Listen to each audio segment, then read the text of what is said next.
7번 부동산 거래 질서 교란행위 신고센터라고 했는데, 그 부동산 거래 질서 교란행위가 뭐냐 하면 그 3년 이하의 징역이나 3천만 원 이하의 벌금, 올해 신설된 내용입니다. 방가로 1, 2, 3번이 법제 33조 1항에 보면은 양가로 1번 8호가 있는데, 부당한 이익을 얻거나 제3자에게 부당한 이익을 얻게 할 목적으로 거짓으로 거래가 완료된 것처럼 꾸미는 등 중개상물 시세에 부당한 영향을 주거나 줄 우려가 있는 행위입니다. 우리 그 암기 프린터는 11번에 보면은 시공시입니다. 시공시. 시세에 부당한 영향을 미치는 행위. 우리 암기 프린터 11번에 보면 매무수거 1년 이하의 징역이나 1,000만 원 이하의 벌금, 관직상투, 시공시.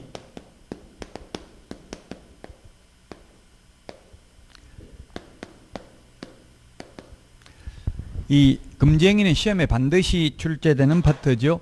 매매를 업으로 하는 행위, 무등록 중개업자와 협력하는 행위, 중개보수 또는 실비를 초과해서 금품을 받는 행위, 거짓된 은행, 그 밖에 의뢰인의 판단을 그르치게 하는 행위는 1년 이하의 징역이나 1,000만 원 이하의 벌금, 분양 관련 증서, 매매를 업으로 하거나 중개하는 행위, 직접거래, 쌍방대리, 탈세를 목적으로 미등기 전매 등 투기를 조장하는 행위, 3년 이하의 징역이나 3천만 원 이하의 벌금인데, 이 세 개가 올해 신설됐다고요.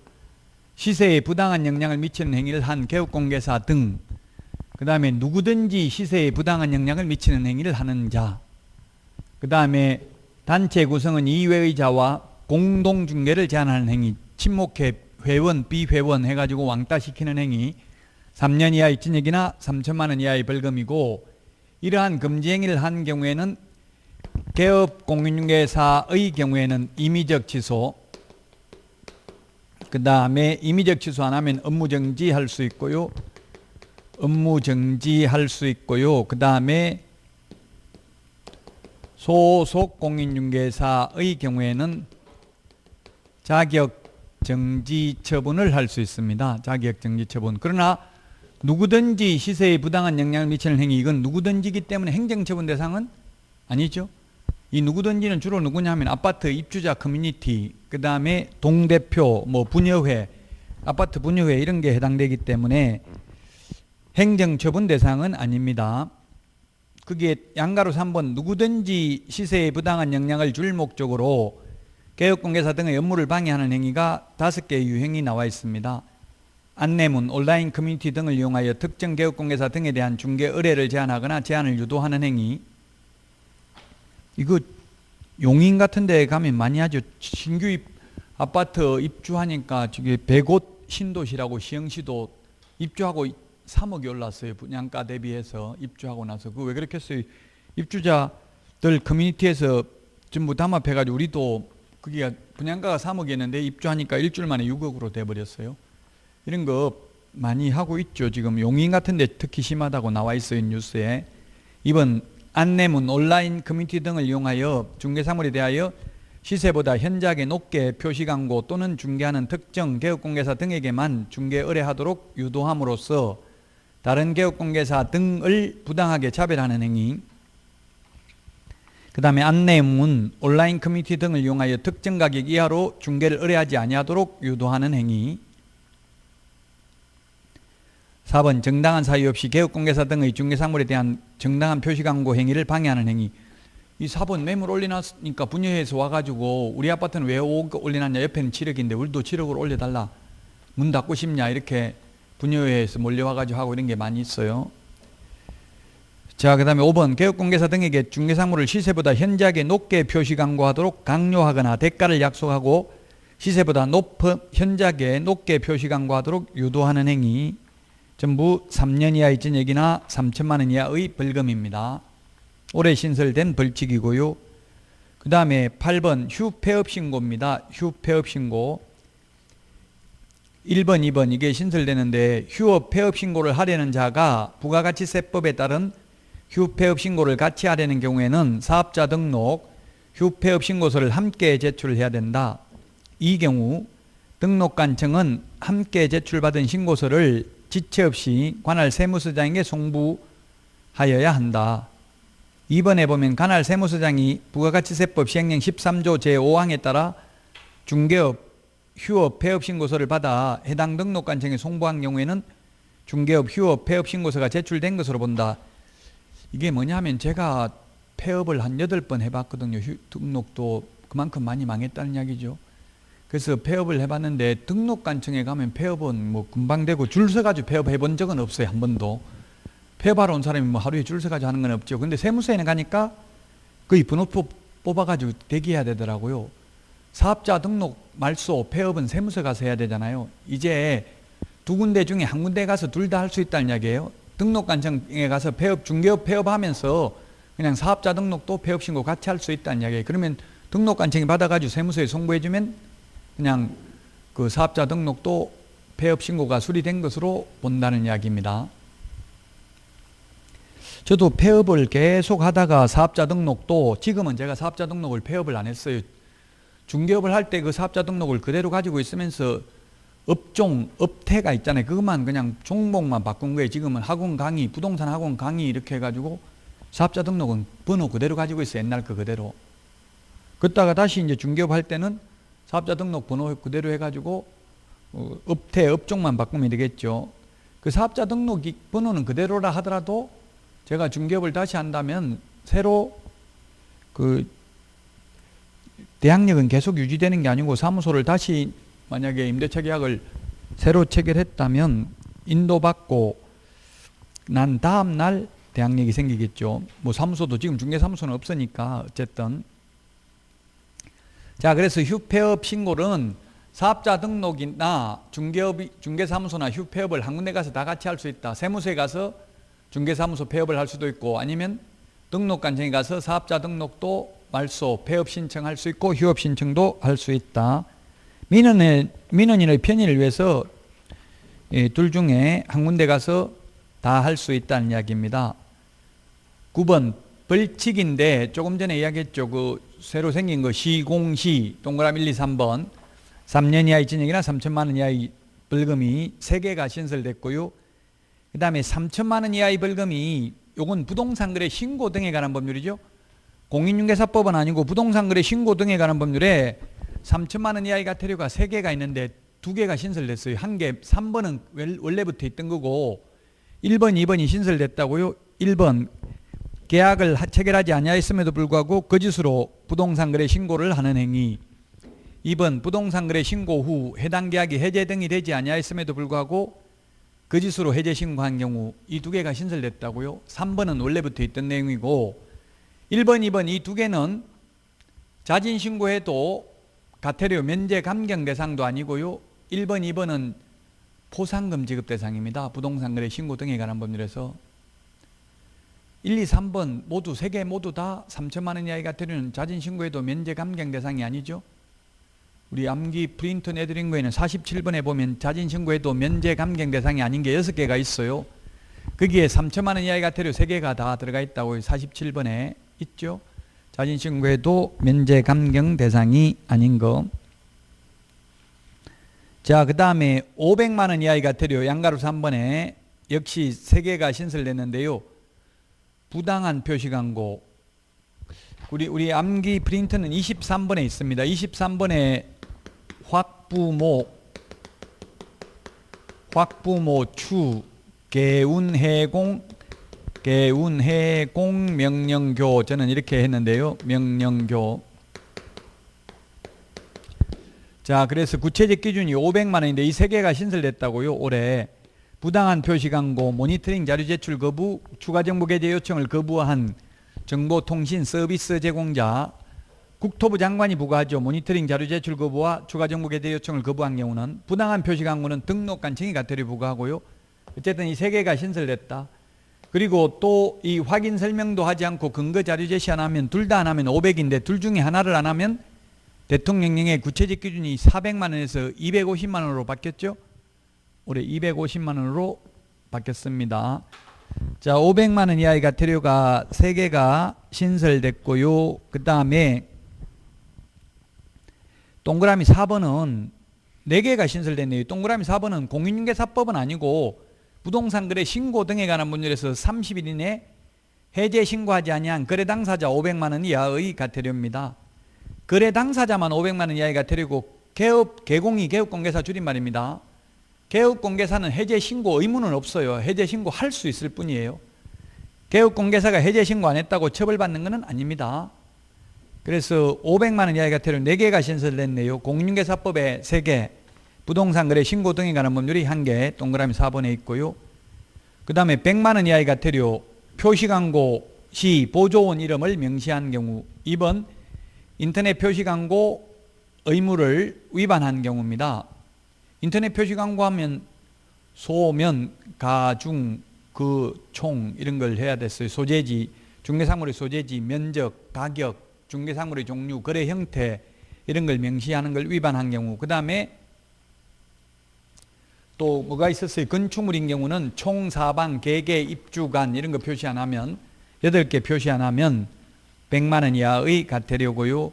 그 다음에 동그라미 3번에 외국인 등이 건축물의 신축, 정축, 개축, 재축으로 인해서 6개월 이내에 신고하지 않는 경우 100만 원 이하의 과태료입니다. 100만 원 이하의 과태료. 자, 그래서 양가로 4번에 3개가 있고요. 그 다음에 10번 실거래가격 신고 계약일로부터 60일에서 올해 30일로 바뀌었고요. 안 하면 500만 원 이하의 과태료고요. 그 다음에 해제 신고도 역시 30일 이내에 해야 되는 걸로 신설됐고 거래 당사자만 처벌 규정이 있고 해제 신고 안 하는 개업공개사는 처벌 규정은 없다. 11번 자진 신고해도 면제 감경 대상이 아닌 것. 우리 프린트 47번에 있었는데 6개 중에서 3개가 올해 신설됐다고요. 1번, 2번, 6번이 신설됐다.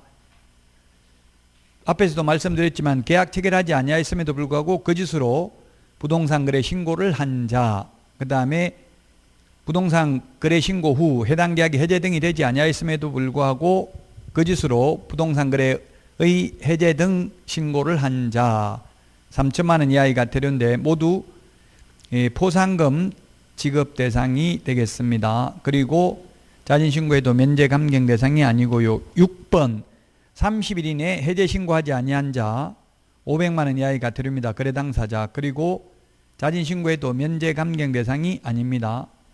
자진 신고에도 면제 감경 대상이 아닌 게 6개인데 올해 3개가 신설됐다고요.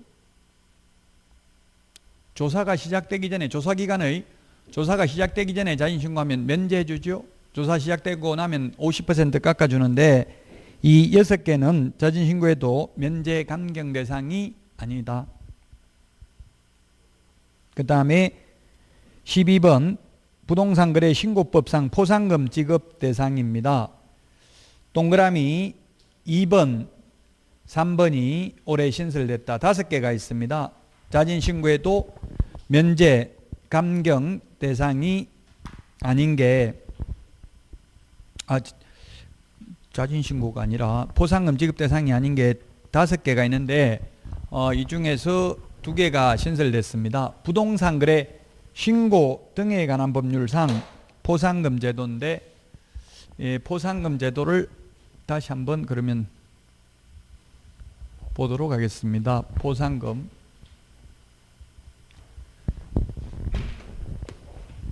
포상금이 시험에 한 문제는 반드시 출제되고요. 우리 암기 프린트는 28번에 있습니다. 포상금 제도가 공인중개사법에 포상금 제도가 있고요. 그 다음에 부동산 거래 신고 등에 관한 법률, 부동산 거래 신고 등에 관한 법률에 포상금이 있다. 공인중개사법에 포상금이 3개가 있는데 무등록 중개업자 포상금 지급 대상입니다. 그 다음에 부정한 방법으로 등록한 자, 그 다음에 양도대여한 자, 자격증 등록증 양도대여한 자, 양수대여받은 자 포상금 지급 대상이고요. 부동산 거래 신고 등에 관한 법률이 5개가 있다. 포상금이 첫 번째 거짓 신고한 경우 포상금 지급 대상이 된다. 올해 신설된 게 두 가지가 있다고요. 부동산 거래 신고 등에 관한 법률. 뭐 여러분들은 꼭 올해 신설된 걸 따로 분리할 필요는 없고 그냥 현재 내용만 알면 되죠. 근데 작년에 공부했던 분들은 헷갈릴 수 있으니까 제가 올해 신설된 걸 말씀드리는 겁니다. 미거래, 거래하지도 않았는데 거짓으로 신고한 경우, 거래한 것처럼 신고한 경우, 미해제, 해제되지도 않았는데 거짓으로 해제 신고한 경우입니다. 거짓 해제 신고한 경우. 그 다음에 허가받지 아니하거나 부정한 방법으로 허가받은 경우. 그 다음에 허가받은 목적으로 미이용하는 경우.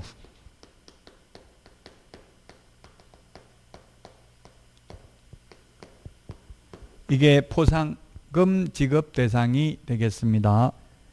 자, 우리 무등록 중개업자 부정한 방법으로 등록한 자는 3년 이하의 징역이나 3천만 원 이하의 벌금, 양도대여한 자는 1년 이하의 징역이나 1천만 원 이하의 벌금입니다. 거짓 신고한 경우에는 5% 이하 과태료고요. 그 다음에 해제되지도 않았는데 해제 신고, 거래하지도 않았는데 거짓으로 거래 신고한 경우 둘 다 3천만 원 이하의 과태료이고요.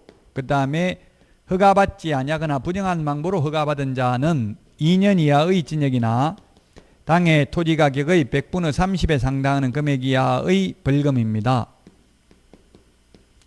그 다음에 허가받은 목적으로 미이용하는 경우에 10% 이행강제금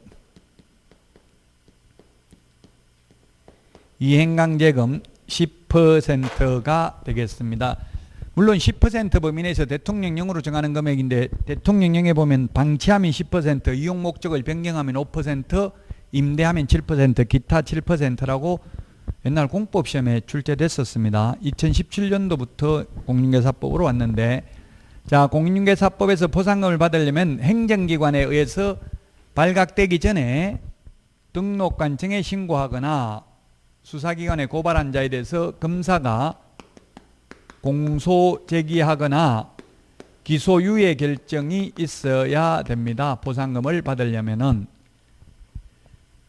부동산 거래 신고 등에 관한 법률에서는 과태료가 부과되는 것은 과태료가 부과되어야 포상금 받을 수 있고요. 과태료 부과되어야 하고요. 그 다음에 허가받지 아니하거나 부정한 방법으로 허가받은 경우는 공소제기 또는 기소유예 결정이 있어야 되고요. 그 다음에 허가받은 목적으로 이용하지 않는 경우는 이행명령이 있어야 됩니다. 이행명령이 있어야 된다. 자, 그러면 포상금은 얼마냐면 공인중개사법에서는 포상금 금액이 50만 원입니다. 근데 부동산 거래 신고 등에 관한 법률에서는 이건 과태료 금액의 20%입니다. 과태료의 20%인데 한도액은 요거 하나밖에 없어요. 한도액은 요거 하나만 한도액이 있고, 이거 나머지는 3천만 원에 20% 해봐야 600만 원밖에 안 되잖아요. 한도액이 있을 필요 없죠. 이건 한도액이 없습니다. 과태료 부과금액 20%입니다. 한도액은 1번만 한도액이 있다고요. 자, 그 다음에 이 두 개는 50만 원입니다. 보상금 50만 원.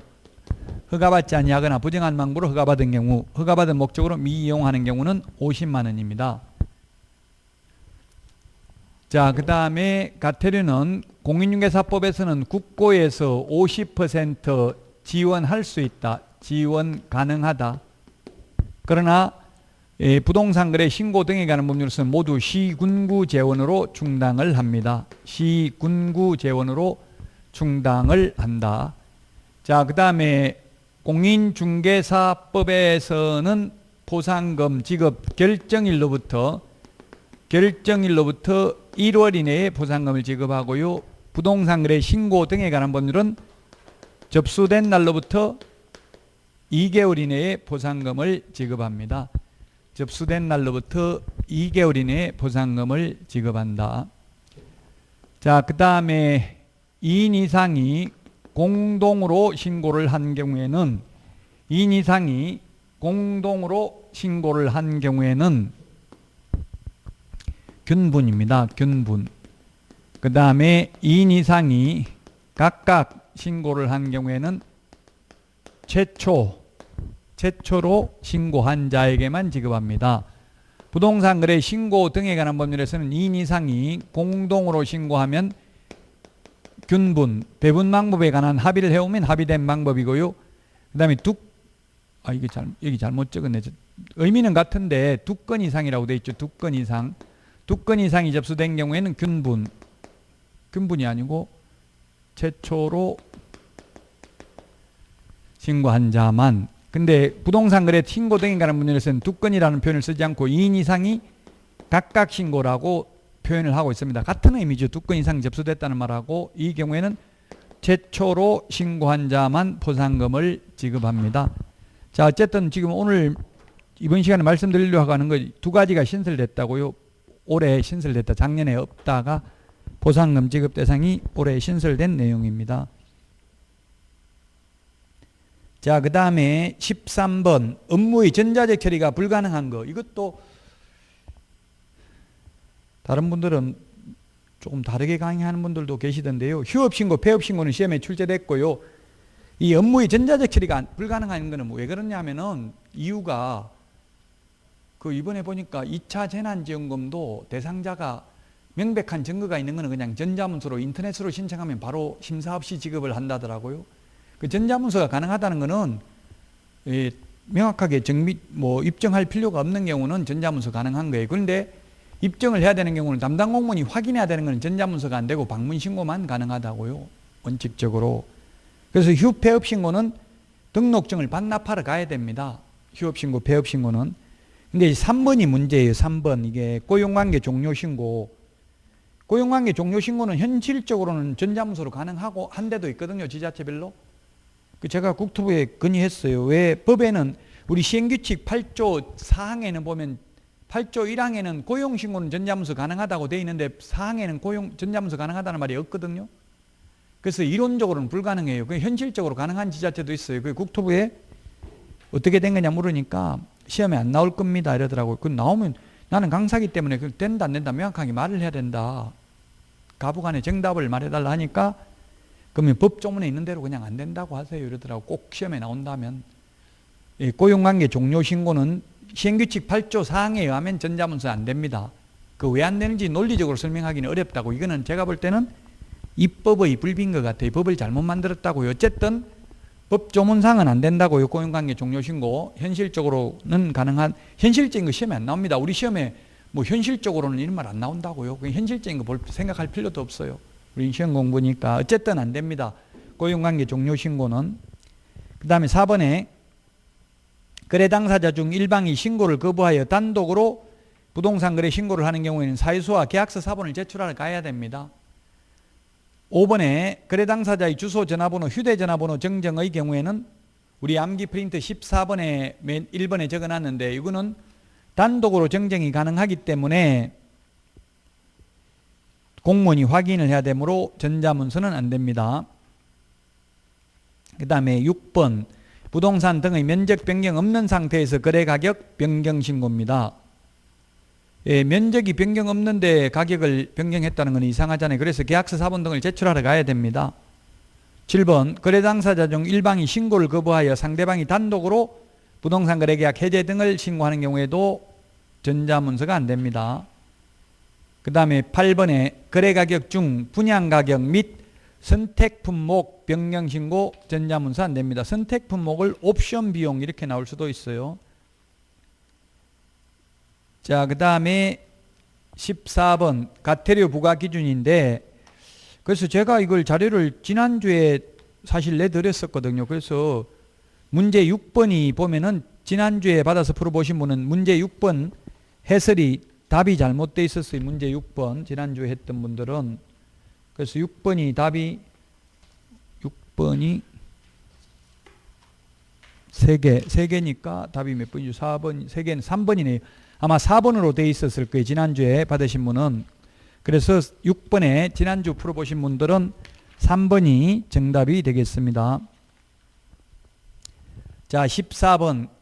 이게 작년에는 어떻게 되어 있었냐면 과태료 기준이 위반행위의 동기, 결과, 횟수를 참작하여 개별 기준의 2분의 1 범위 내에서 늘리거나 줄일 수 있다. 즉 가중 또는 감경할 수 있다. 이렇게 되어 있었어요. 근데 이제 구체적으로 일반 기준에 보니까 양가로 1번에 부가권자는 다음 어느 하나에 해당하는 경우에는 개별 기준에 따른 과태료 금액의 2분의 1 범위에서 그 금액을 줄일 수 있다. 다만 과태료를 체납하고 있는 위반 행위자의 경우에는 그러하지 않다. 기억, 위반 행위가 사소한 부주의나 오류 등 과실로 인한 것으로 인정되는 경우, 니은의 위반 행위가 법 위반 행위를 시정하거나 해소하기 위하여 노력한 사실이 인정되는 경우, 디귿, 그 밖에 위반 행위의 정도, 동기와 그 결과 등을 고려하여 과태료 금액을 줄일 필요가 있다고 인정하는 경우, 요 세 가지만 2분의 1 깎아줄 수 있다고요. 체납하고 있는 경우, 연체하고 있는 경우는 그러하지 아니하다. 자, 그 다음에 동그라미 2번 2분의 1을 늘릴 수 있는 경우인데요. 아무리 늘리더라도 법에 따른 과태료 금액의 상한을 넘을 수 없다. 기억, 위반 행위의 내용 정도가 중대하여 소비자 등에게 미치는 피해가 크다고 인정되는 경우, 니은에 그 밖에 위반 행위의 동기와 결과, 위반 정도 등을 고려하여 과태료 금액을 늘릴 필요가 있다고 인정되는 경우, 에는 2분의 1을 늘릴 수 있다. 아무리 늘리더라도 그 오른쪽에 메뉴에 있는데 표가 500만 원, 구체적 기준이 500이면 2분의 1 늘리더라도 500밖에 안 된다고요. 법에 500만 원 이하의 과태료니까. 자, 그래서 그 표에 있는 내용이 올해 신설된 내용인데, 부당한 표시 광고를 하는 경우도 500, 그 다음에 정당한 사유 없이 자료 제출 요구를 거부하는 경우입니다. 확부모 추, 세계신, 확부모 추 할 때 확부모, 이 세 개가 신설됐다고 했어요. 부당한 표시 광고, 모니터링 자료 제출 거부, 추가 정보 게재 요청 거부입니다.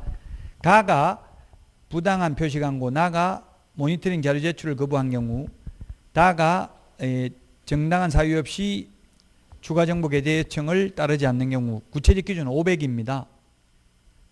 그 다음에 마번에 방가로 1, 2, 3번인데 1번, 2번 이게 작년에는 400이었다고요. 확인 설명을 하지 않거나 근거 자료 제시하지 않는 경우, 둘 중에 하나를 위반하면 400이었는데 올해 250으로 바뀌었습니다. 방가로 3번은 작년하고 똑같습니다. 확인 설명도 안 하고 근거 자료도 제시 안 하면 500만 원입니다.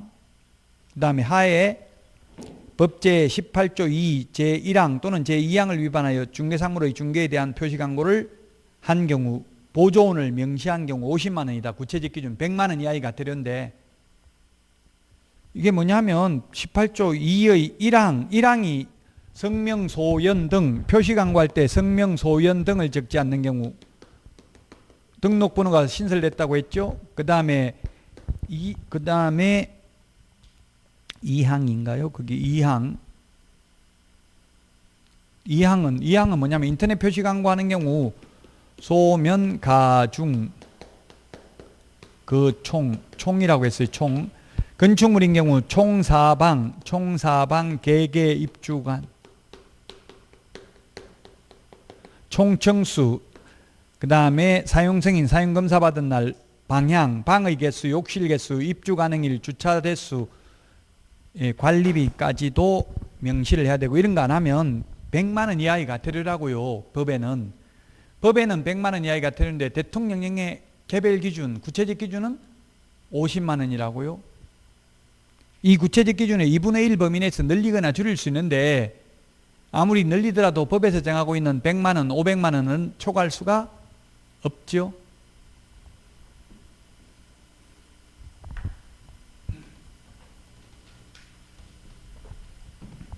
자, 그 다음에 15번 확인 설명서에 중개보수 지급 시기를 적도록 명문화됐습니다. 이건 2월 달에 바뀌었는데요. 중개보수 지급 시기를 적는다고요. 확인 설명서 서식에. 그 오른쪽에 참고 표시 보면 맨 밑에 부가가치세는 별도로 부과될 수 있다고 돼 있죠. 부가가치세, 중개보수 외에 부가가치세 받아도 됩니다. 시험에 출제됐고요. 그 다음에 또 부가가치세는 우리 부동산거래 신고서 서식에 적을 때 입주권 분양권은 부가가치세를 포함한 금액이 실제 거래가격입니다. 총 거래금액은 부가가치세를 포함한 금액입니다. 분양가는 부가가치세가 포함되어 있잖아요. 그러나 등기되고 나서 거래할 때는 부가가치에서 제외된 금액을 적습니다. 실제 거래 가격. 자, 그 다음에 16번 주택임대차보호법상 계약갱신 요구권입니다. 7월 31일부로 신설된 내용입니다. 1번 임대인은 임차인이 임대차 기간이 끝나기 6개월 전부터 1개월 전까지 기간 이내에 계약갱신을 요구할 경우 정당한 사유 없이 거절하지 못한다. 다만 다음 어느 하나에 해당하는 경우에는 그러하지 아니하다. 기억에 임차인이 2기의 차임액에 해당하는 금액에 이르도록 차임을 연체한 사실이 있는 경우, 한 달 월세가 100만 원이면 2달 월세액이 연체되면 갱신 요구를 거절할 수 있다고요. 나머지 니은부터 이거는 전부 다 상가건물임대차보호법 우리 암기 프린트 54번에 있는 거 상가건물임대차보호법하고 똑같습니다. 다만 다른 게 그 다음 페이지 보시면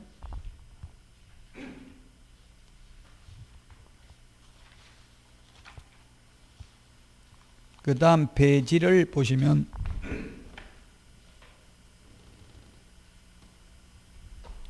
이형의 임대인의 직계, 존속, 비속을 포함한다. 즉 임대인이 직접 주택에 실제 거주하라는 경우 내보낼 수 있다고 세입자, 계약갱신 요구를 거절할 수 있다는 이야기죠. 직계, 존비속은 포함되는데 배우자는 포함되지 않습니다. 존속은 부모님, 아버지, 할아버지, 정조할아버지가 존속, 비속은 자녀, 손자, 정손자, 고손자가 비속이죠. 직계, 존비속만 포함되고 배우자는 포함되지 않습니다. 나머지는 상가건물임대차보호법하고 똑같습니다. 그래서 상가건물임대차보호법에서는 거절할 수 있는 사유가 8가지인데 주택은 9가지예요. 하나 차이 나는 게 뭐예요? 바로 임대인이 직접 살겠다고 세입자 보고 나가라고 하면 됩니다. 상가는 주인이 장사하겠다고 세입자 내보낼 수 없죠. 근데 주택의 경우에는 주인 직접 살겠다고 세입자 내보낼 수 있다. 동그라미 2번에 보니까 임차인은 계약갱신 요구권을 1회에 하나여 행사할 수 있다. 이 경우 갱신된 임대차의 존속기간은 2년으로 본다. 2 플러스 2년. 그래서 2년 살고 2년 더 연장받을 수 있다. 3번 갱신된 임대차는 전 임대차와 동일한 조건으로 다시 계약된 것으로 본다. 다만 차임과 보증금은 법 7조 범위에서 정감할 수 있다. 갱신 옛날 같으면 이게 법이 개정되기 전에는 2년 지나고 재계약할 때는 마음대로 올려도 되잖아요. 시세만큼.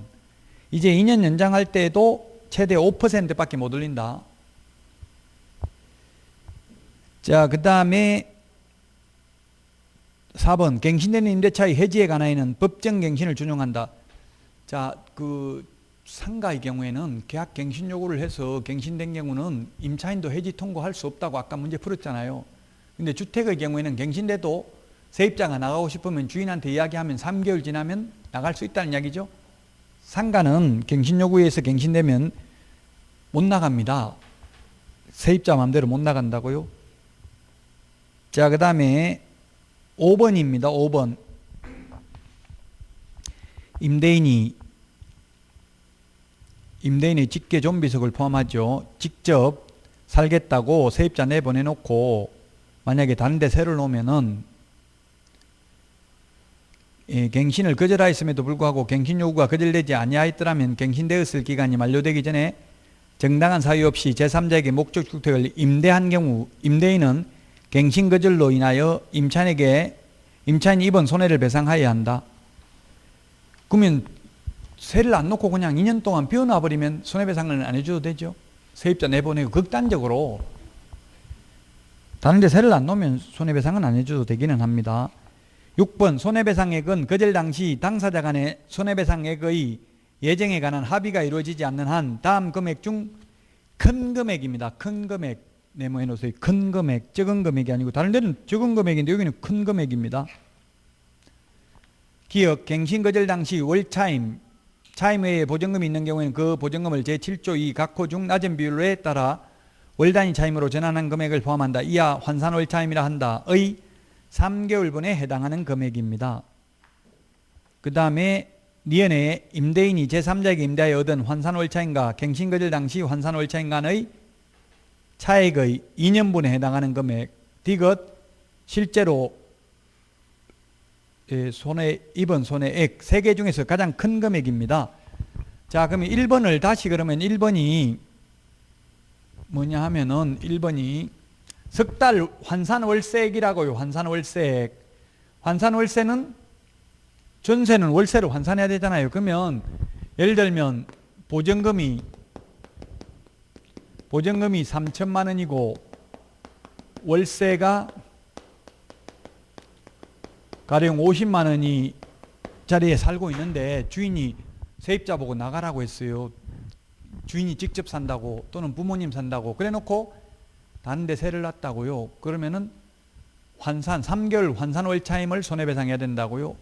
그럼 전세를 월세로 환산해야 된다고. 환산하려면 3천만 원을 월세로 환산하면 지금 현재는 기준금리 더하기 3.5%죠.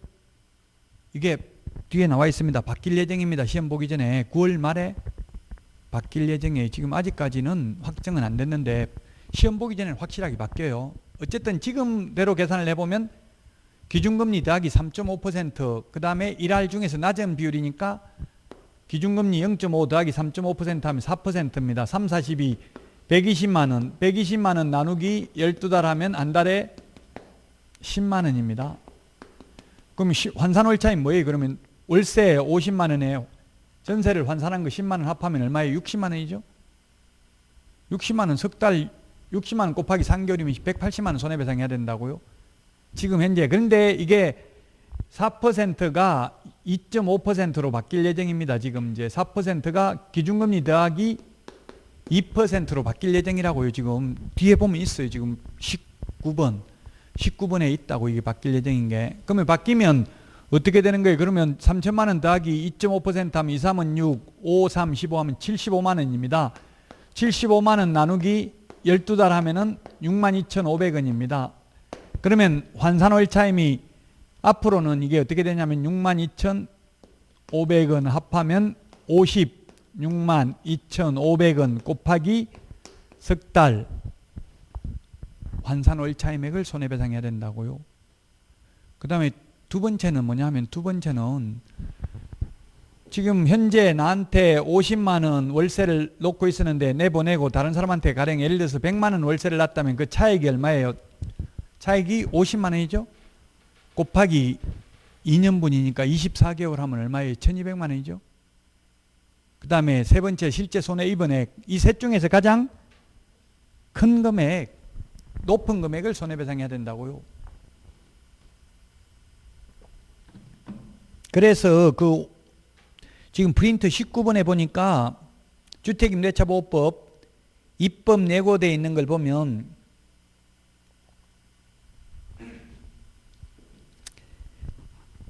입법 예고되어 있는 걸 보니까 그 동그라미 3번에 3.5%에서 2%로 하향 조정한다고 돼 있죠. 19번에 동그라미 3번. 그 3.5%면 기준금리가 지금 0.5%잖아요. 그래서 이게 4%로 계산한 거고 이제 2%에다가 기준금리 0.5% 하면은 2.5%가 되겠죠. 앞으로는. 자, 그다음에 그 동그라미 2번에 보니까 그러면 이제 주인들 그 인터넷 주인들이 이용하는 커뮤니티에 보니까 주인이 산다고 내보내버리고 자기들이 세를 놓는 건지 주인이 직접 들어가 사는 건지 알게 뭐야 이렇게 하는 거예요. 그래서 이제는 전 세입자가 주민등록을 열람할 수 있다고. 세입자가 누군지 임대인이 누군지. 그 동그라미 2번에 밑줄 지났잖아요. 임대차 목적물, 임대인, 임차인의 성명 또는 법인명, 단체명, 확정일자 부여일, 차임 보증금, 임대차 기간을 열람을 요청할 수 있다고. 동주민센터에. 그럼 다른 데 세놨다는 걸 알 수 있겠죠? 왜냐하면 손해배상을 청구하려면 손해를 입었다는 걸 주장해야 되잖아요. 주장하는 자가 입증을 해야 되므로 19번, 20번은 뭐라고 적혀 있어요? 제목이 입법 예고사항이라고 되어 있죠? 아직까지 확정된 내용은 아닌데 제가 법무부와 국토부에 계속 전화해서 물어보면 9월이나 10월 중에는 다 시행한다고 되어 있어요. 시험 보기 전에. 그러면 이 바뀐 걸로 기억을 해야 된다고요. 시험 10월 31일 전에는 바뀔 게 거의 확실시 됩니다. 19번, 20번. 민재 미리 안 만들어 놓고요. 문제는 최종 인쇄는 3일 전에 인쇄합니다. 이틀이나 3일 전에 인쇄를 해요. 문제를. 왜냐하면 미리 인쇄를 해놓으면 이게 정보가 누출될 가능성이 많아요. 예. 문제 출제위원회는 2주 전에 들어가요. 합숙을 해요. 2주 전에서 열흘에서 2주 전에 들어가서 합숙을 해요. 제가 박사과정 할 때 그 지도 교수님도 해마다 출제하러 들어가셔요. 당연히 문제 미리 안 나와 있고요. 전혀 안 나와 있고요. 문제 출제를 어떻게 하냐면은 2주 전, 빨라야 2주 전에 들어가고요. 한 열흘 전에 출제인들이 들어가요. 부산에 구포에 있어요. 출제위원 사무실은. 제가 출제하는 교수님하고 자주 이야기를 해보면, 그리고 부산에 있고요. 사무소는. 그래서 출제를 거의 이제 한 일주일 전쯤 출제를 해가지고 그 작년에 합격했던 분들이 모의 테스트를 해요. 작년에 그 합격했던 분들이 한 50명 정도 전국에 모여가지고 시뮬레이션을 해요. 그분들이 얼마를 받냐면 한 135만 원 정도 받아요. 여러분들도 혹시 그 이제 산업인력공단에 가면 뭐 가정주부고 할 일 없으면 거기다가 체험단 모집 응모하면 돼요. 그러면 사람들이 많이 응모를 하면 전국적으로 지역 분포도에 따라서 나이에 따라서 전국에서 그걸 테스트, 모의 테스트 할 사람을 모집한다고요. 그분들도 합숙해요. 일주일 정도. 그분들이 이제 문제 이거 우리 학원에서는 이렇게 안 배웠는데요. 이러면 그 문제는 뺀다고. 특히 뭐냐면 학개론. 학개론이 논란의 여지가 있잖아요. 이게 법조문에 있는 게 아니기 때문에 근거가 없으니까 학설이잖아요.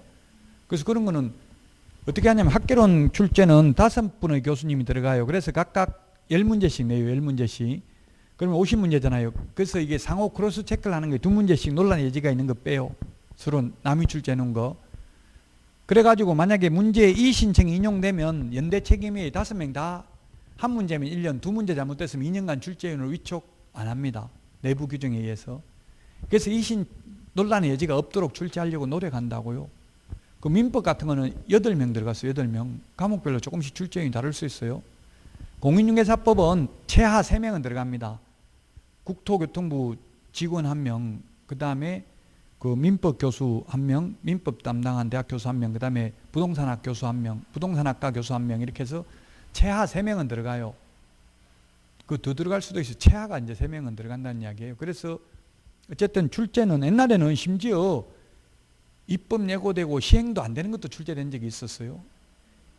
그럼 뭐라고 되어 있냐면 시험지를 받아보면 오른쪽 메뉴에 보면 시험 시행일 현재 시행되는 대한민국 법령을 기준으로 답하시오 이렇게 되어 있다고요. 그 지금 제가 어떻게 입법 예고된 걸 알겠어요? 입법 예고된 거는 국민참여 입법센터에 가면 이게 내용이 나와 있다고. 지금 제가 뭐 글자를 만든 게 아니라 국민참여, 지금 이게 19번 20번은 국민참여 입법센터, 인터넷으로 지금 한번 치보세요. 휴대폰으로 국민참여 입법센터라고 치보시라고요. 여기에 보면 여기 들어가서 입법 예고를 들어가 가지고 입법 예고 들어가 가지고 그 19번의 경우에는 주택임대차 이렇게 치면 되고 20번은 부동산 거래 신고까지 치면은 나온다고 이 내용이. 그래서 지금 다른 학원의 선생님들은 뭐 20번 이렇게 강의 안 하고 지금도 뭐 3억 이상 이렇게 강의하시더라고요 보니까. 근데 어차피 시험 볼 때는 바뀔 거니까 저는 바뀐 내용을 하고 있다고요. 왜냐하면 제가 수시로 지금 계속 국토부에 전화해가지고 물어보는 거예요. 이게 또 입법 예고되어 있는 게 바뀔 가능성이 있냐 물어보니까 공무원은 예단할 수는 없습니다. 하지만 바뀔 가능성은 거의 없습니다. 이렇게 말해요. 말 잘하는 공무원들은 확정되지 않는 내용은 확실하게는 말 안 하거든요. 근데 뭐 이거는 왜냐하면 이게 19번 20번이 다 법률이 아니라 시행령이에요. 대통령령이에요. 대통령령이기 때문에 정부의 의지대로 그대로 그냥 국회 통과가 아니라고요. 국회 통과되면 야당에서 반대하다 보면 또 법이 바뀔 수도 있죠. 입법 과정에서. 근데 이게 두 개 다 19번 20번 둘 다 시행령입니다. 그래서 뭐 거의 100% 이대로 시행될 예정이에요. 그 19번 문제는 제가 문제 40문제 내놓은 거에 보면 주민등록번호 열람 요청할 수 있다. X에 임대인, 임차인 주민등록번호는 필요 없잖아요. 인적사항 그냥 이름만 알면 되죠. 주민등록번호는 요청할 수 없습니다. 자, 그 다음에 다시 그러면 17번 위에 별표가 되어 있는데 제6조의 3 및 제7조 개정 규정은 이 법 시행 당시 존속 중인 임대차에 대해서도 적용되고요. 2번 이 법 시행 전에 임대인이 갱신거절을 하고 제3자와 임대차 계약을 체결한 경우에는 계약갱신 요구를 거절할 수 있습니다. 7월 31일 되기 전에 이미 거절해버리고 주인이 다른 데 세를 놨으면 계약갱신 요구를 거절할 수 있다고요. 자, 여기까지 하고 쉬었다가 17번부터 하겠습니다. 문제 내드린 거 좀 풀어보십시오. 몇 문제 쉬었다가 17번부터 하겠습니다.